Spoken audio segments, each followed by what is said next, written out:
Hello everyone, कैसे हैं आप सब। आई होप आप सभी बहुत अच्छे होंगे। मैं अखिलेश कुमार आप सभी का आपके अपने चैनल नवनीत एकेडमी आलम विद्यालय में स्वागत करता हूं।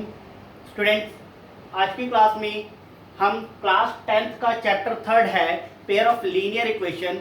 इसमें एग्जाम्पल नंबर 19 के बारे में डिस्कस करने वाले हैं बेटा। एग्जाम्पल नंबर 19 है।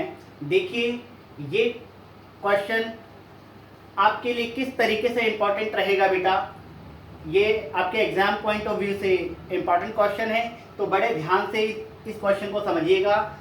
देखिए क्या है, अ boat goes 30 kilometre upstream and 44 kilometre downstream in 10 hours. Means एक बोट है बेटा जो कि 30 किलोमीटर अपस्ट्रीम जा रही है एंड 44 किलोमीटर डाउनस्ट्रीम जाती है, और इस डिस्टेंस को ट्रेवल करने में टोटल टाइम लेती है बेटा 10 आवर्स। क्लियर। अब इन 13 hours it can go 40 kilometre upstream and 55 kilometre downstream. Means second condition में क्या है, 44 किलोमीटर के डिस्टेंस अपस्ट्रीम के डिस्टेंस को और 55 किलोमीटर डाउनस्ट्रीम के डिस्टेंस को कवर करने के लिए कितना टाइम ले रही है, 13 आवर्स ले रही है बेटा। तो आपको क्या फाइंड करना है, determine the speed of the steam and that of the boat in still water. एक स्टिल वाटर में स्टीम की स्पीड क्या होगी और बोट की स्पीड क्या होगी, ये हमें फाइंड करना है इस क्वेश्चन में। ठीक है। देखिए, क्वेश्चन स्टार्ट करने से पहले मैं आपको दो चीजें बताना चाहूंगा जो कि क्वेश्चन में आया हुआ है। एक देखिए, अपस्ट्रीम है एंड डाउनस्ट्रीम है। इन दोनों वर्ड्स को अगर आप समझ गए तो आधी प्रॉब्लम आपने सॉल्ट आउट कर ली बेटा। आधी प्रॉब्लम इस क्वेश्चन के लिए वहीं पर सॉल्ट आउट हो चुकी है। तो समझ लीजिए, देखिए क्या है अपस्ट्रीम। देखिए बेटा, ये मान लीजिए रिवर है, ओके, ये बोट है। अब एक बात बताइए, ये जो रिवर है, वाटर है, इसमें वाटर का फ्लो अगर ईस्ट की तरफ है, ध्यान से सुनिएगा जो मैं बता रहा हूं, वाटर का फ्लो जो है ईस्ट की तरफ है और बोट भी आपकी ईस्ट की तरफ बह रही है। मतलब कहने का मतलब है पानी और बोट दोनों एक ही डायरेक्शन में बह रहे हैं। तो बताओ कि बोट की स्पीड क्या होगी, इंक्रीज होगी या डिक्रीज होगी बेटा। अगर एक ही डायरेक्शन में बोट और जो रिवर में पानी है एक ही डायरेक्शन में बह रहे हैं तो बोट की स्पीड इंक्रीज होगी बेटा। ठीक है। मान लीजिए ये है x और ये वाटर की स्पीड है y। बोट की speed x kilometre per our है और वाटर की speed y kilometre per our है। तो अगर दोनों एक ही डायरेक्शन में जा रही हैं तो बेटा x plus y total speed हो जाएगी बोट की। ओके, x प्लस वाई क्या होगी, टोटल स्पीड हो जाएगी। और इस वर्ड को बोलते हैं बेटा डाउनस्ट्रीम। क्या बोलते हैं, डाउनस्ट्रीम। क्लियर है। ये बताइए, देखिए डाउनस्ट्रीम कब आएगा, जब वाटर और बोट दोनों एक ही डायरेक्शन में जा रहे हों। तो इससे क्या होगा, देखो अगर हवा ऑपोजिट डायरेक्शन में बह रही है और आप मीन्स हवा, मान लीजिए हवा ईस्ट की तरफ है और आप भी ईस्ट की तरफ जा रहे हो, तो हवा आपको पुश करेगी, धक्का देगी, तो आपकी स्पीड क्या होगी, बढ़ जाएगी। अगर स्पीड इंक्रीज हो रही है तो इंक्रीज वाले केस में क्या करते हैं बेटा, इंक्रीज वाले केस में आप प्लस करते हो। ठीक है। अब इसी का ऑपोजिट, बोट है ईस्ट की तरफ लेकिन पानी का फ्लो जो है वेस्ट की तरफ है। अब बताइए बोट की स्पीड में क्या फर्क पड़ेगा, इंक्रीज होगी या डिक्रीज होगी। ऑब्वियसली अगर ऑपोजिट डायरेक्शन में है तो बोट की स्पीड क्या होगी, डिक्रीज होगी बेटा। और डिक्रीज वाले केस में क्या करेंगे, बोट की स्पीड में से वाटर की स्पीड को माइनस कर देंगे। हमेशा ध्यान रखिएगा, बोट की स्पीड में से ही वाटर की स्पीड को माइनस करोगे। ये क्यों करेंगे, क्योंकि according to this question and according to syllabus इस बोट को अपने डेस्टिनेशन तक पहुंचना है बेटा।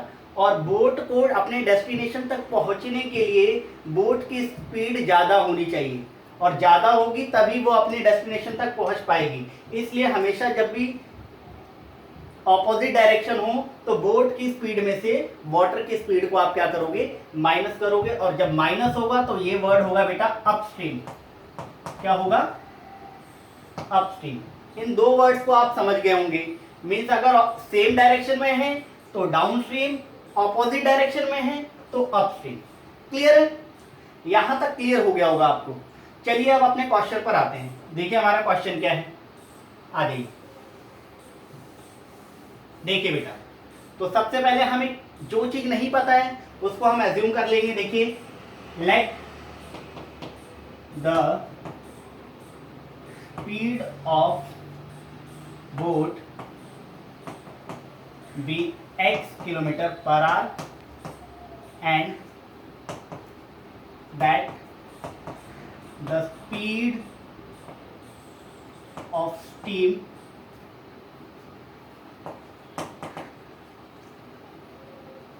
B y kilometre per hour. अब ये जो स्पीड है बेटा किसकी, स्टीम की। यहाँ पर स्टीम को आप वाटर भी बोल सकते हैं, करंट भी बोल सकते हैं, तो इस नाम से आप कंफ्यूज मत होना, ठीक है। ये वाटर की स्पीड ही है और बोट की स्पीड को हमने x किलोमीटर ले लिया है और स्टीम की स्पीड को हमने y किलोमीटर ले लिया है, ठीक है। और एक और स्टेटमेंट इसमें लिख लीजिए। देखिए, डाउन स्ट्रीम स्पीड क्या होगी, डाउनवर्ड स्ट्रीम, डाउन, देखिए डाउन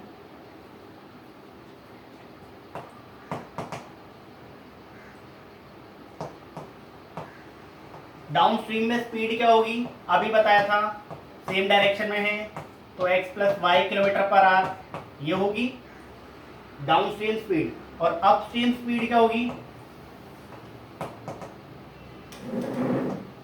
अप स्ट्रीम स्पीड में आप माइनस करोगे किसमें से, बोट की स्पीड में से करंट स्पीड, करंट या फिर आप क्या कहोगे, स्ट्रीम की स्पीड कहो, करंट की स्पीड कहो, वाटर की स्पीड कहो, बात एक ही है। तो ये हो गया x minus y kilometre per hour. ये तीन चीजें आपको लिखनी है। अब इसके बाद हमें क्वेश्चन पढ़ना है और पढ़कर इनको अप्लाई करना है बेटा। देखिए कैसे। अब पहले कंडीशन में देखो, अप स्ट्रीम जब जा रही है, अप स्ट्रीम कितना 30 किलोमीटर, तो अप स्ट्रीम जाने में भी कोई टाइम लिया होगा और डाउन स्ट्रीम जाने में भी कोई टाइम लिया होगा। तो पहले कंडीशन में दो टाइम ले लिया है, up stream 30 kilometre up stream जाने में टाइम लिया है और 44 किलोमीटर डाउन स्ट्रीम जाने में टाइम लिया है। लेकिन यहाँ पर जो 10 आ रही है हमें टोटल टाइम गिवन है, तो मीन्स हम इसको ऐसे कह सकते हैं, time taken in upstream and time taken in downstream. और टोटल टाइम कितना है, ये टोटल टाइम हो जाएगा, ठीक है। अपस्ट्रीम में जाने में टाइम लिया और डाउनस्ट्रीम में जाने में टाइम लिया, टोटल टाइम हो गया टी से इंडिकेट कर दिया, ये टोटल टाइम है।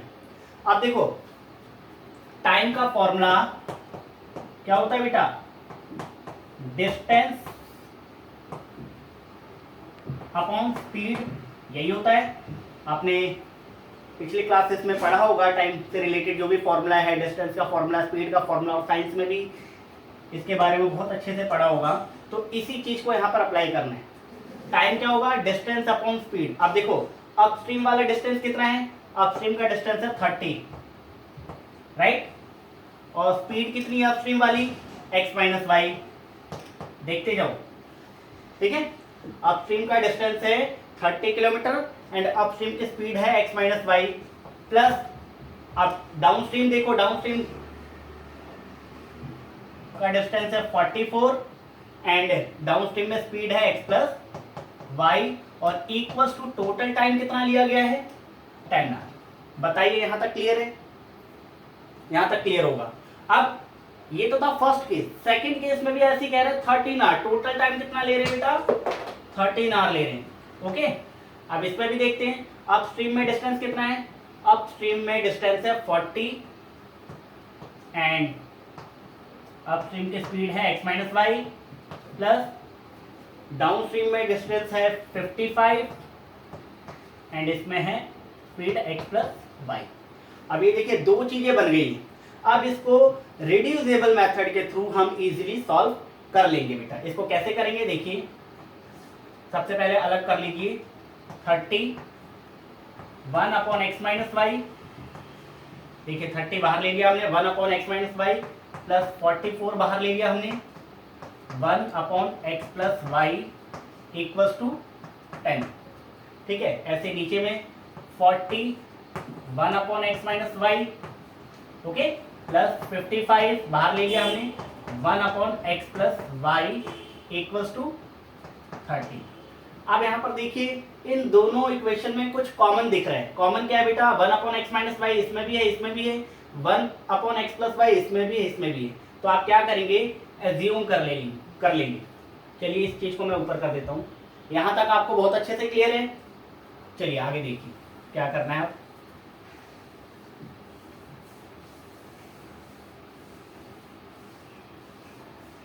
ये देखिए बेटा, अब let 1 upon x minus y be a and 1 upon x plus y be b।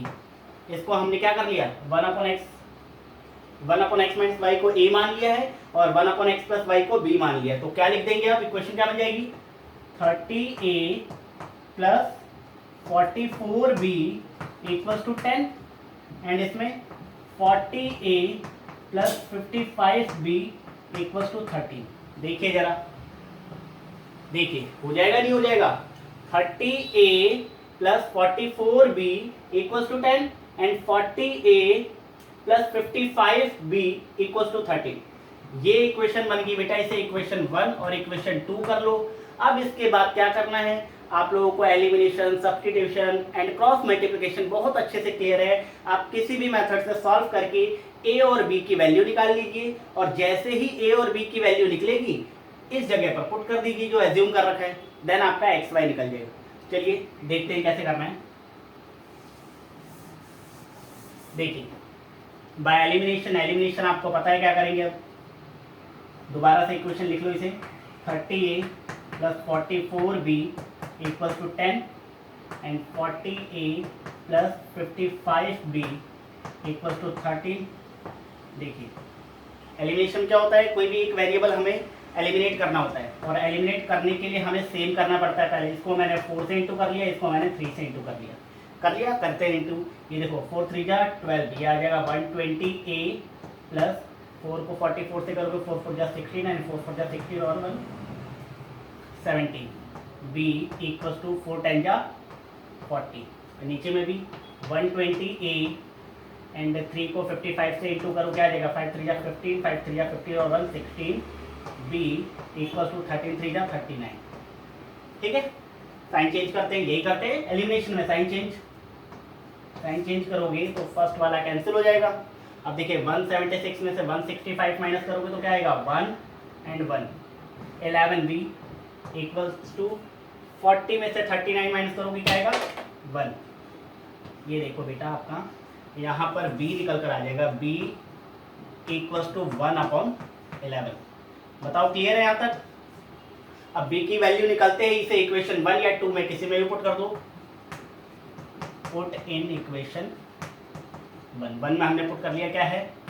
30a plus 44b equals to 10। क्या पुट करना है? 1 अपॉन 11। कहाँ पर? b की जगह। देखो 30a plus 44 into 1 upon 11 equals to 10। अब देखो 11 बन गया 11, 11 4 जा 44, कैंसिल हो गया। 30a इक्वल्स टू 10 में से अब ये प्लस 4 है, इस तरफ आकर माइनस 4 हो जाएगा। क्या हो जाएगा? 6 आ गया। ये 30a a की वैल्यू आ जाएगी आपके पास 6 अपॉन 30, कैंसिल कर दो, 6 बन गया 6, 6 5 जा 31 अपॉन 5 क्या निकल गया बेटा? आपका a निकल गया। b की वैल्यू 1 अपॉन 11 और a की वैल्यू आ गई 1 अपॉन 5। यह आ गया आपका a और b। अब इनको क्या करना है? जो हमने लेट कर रखा था, एज्यूम कर रखा था, क्या लेट कर रखा था? 1 upon x minus y equals to a, यही किया बस, और 1 upon x plus y equals to b। अब इनकी जगह a और b की वैल्यू रख दीजिए, आपका सॉल्व हो जाएगा। देखिए कैसे? 1 upon x minus y equals to a कितना है आपके पास? a है 1 अपॉन 5। ठीक है, इसमें भी 1 अपॉन एक्स प्लस वाई साथ साथ लेके चल रहे हैं, लाइन में डालना, साथ साथ है ये। b की वैल्यू कितनी है? 1 अपॉन कितना है b की वैल्यू? 1 अपॉन 11। ठीक है, अब अप्लाइंग क्रॉस मल्टीप्लाई कर लो। अप्लाइंग क्रॉस मल्टीप्लाई करोगे तो x minus y equals to 5 आ जाएगा और यहाँ पर x plus y equals to 11 आ जाएगा। अब यहाँ पर एक और इक्वेशन बन गई, इसे इक्वेशन 1 एंड 2 बोला है तो इसे 3 और 4 कर लो। ठीक है, ये इक्वेशन 3 हो जाएगी और ये इक्वेशन 4 हो जाएगी। तो from equation third and four से क्या निकालोगे, देखो x minus y equals to 5 और x plus y equals to 11। Solve कर दो, इसमें देखो साइन चेंज करने की भी जरूरत नहीं है, माइनस प्लस कैंसिल हो गया, ये हो गया 2x और इक्वल्स टू ये हो गया 16। ठीक है, अब x की वैल्यू आप इजीली इस तरफ निकाल देते हैं। देखिए ध्यान से देखिएगा, निकल गया है बस आपका। हाँ, 2x इक्वल्स टू 16 है, 2x equals to 16, then x निकल कर आ जाएगा 8। x की वैल्यू क्या आ गई बेटा, 8 आ गई। y की वैल्यू निकाल लेते हैं, इस x की वैल्यू को इक्वेशन थर्ड या फोर्थ किसी में भी रख दो। पुट इन इक्वेशन थर्ड में रख देते हैं। थर्ड इक्वेशन क्या है, x minus y equals to 5, x minus y equals to 5, then x निकल गया आपके पास 8 माइनस वाई इक्वल्स टू 5। अब y माइनस में इस तरफ कर दो आप प्लस में आ जाएगा और 5 जो है इस तरफ कर दो माइनस में आ जाएगा। तो आप क्या देखेंगे, 3 आ गया y की वैल्यू। x और y आपके पास निकल गया बेटा। x आया है आपका, क्या है x आया है 8, ये देखो x आया है 8 और y आया है 3। अब हमने क्या लेट किया था, let the speed of the boat be x, तो बोट की स्पीड आ गई 8 kilometre per hour and stream की स्पीड को हमने क्या माना था y, तो स्ट्रीम की स्पीड आ गई 3 किलोमीटर पर आवर। बस इस चीज को आप लिख दीजिए। देखिए कैसे निकल चुका है अब आपका ये speed of the boat, speed of the boat कितनी है, कितनी स्पीड है, 8 किलोमीटर पर आवर। ठीक है, speed of the steam, steam की स्पीड कितनी है, 3 किलोमीटर पर आवर। ये दो चीजें जो हमने निकाली है यही आपका आंसर है बेटा। देखिए बोट के स्पीड को हमने x माना था, x हमारा आया है 8 किलोमीटर पर आवर। ठीक है, स्टीम की स्पीड को हमने y माना था, y हमारा आया है 3 किलोमीटर पर आवर। तो इस तरीके से हमने क्या देखा कि किस तरीके से बोट की स्पीड और स्टीम की स्पीड निकाली जा सकती है। ठीक है बेटा, तो ऐसे क्वेश्चन में सबसे पहले आपको ध्यान रखना है कि क्वेश्चन ध्यान से रीड करो, अप स्ट्रीम और डाउन स्ट्रीम किस तरीके से बोला हुआ है वो करिए, देन आप क्वेश्चन को स्टेप बाय स्टेप अटेम्प्ट करते जाइए। तो आई होप ये क्वेश्चन आपको बहुत अच्छे से क्लियर हुआ होगा, और अगर ये क्वेश्चन अच्छे से क्लियर हुआ तो प्लीज़ बेटा कमेंट सेक्शन में ज़रूर बताएं। अगर कोई भी प्रॉब्लम आती है तो उसे भी कमेंट सेक्शन में लिखिए ताकि आपके प्रॉब्लम को सॉर्ट आउट किया जा सके। ऐसे ही क्वेश्चन मैं आपके साथ लेकर आता ही रहूँगा। तो आज के लिए इतना ही। Thank you so much.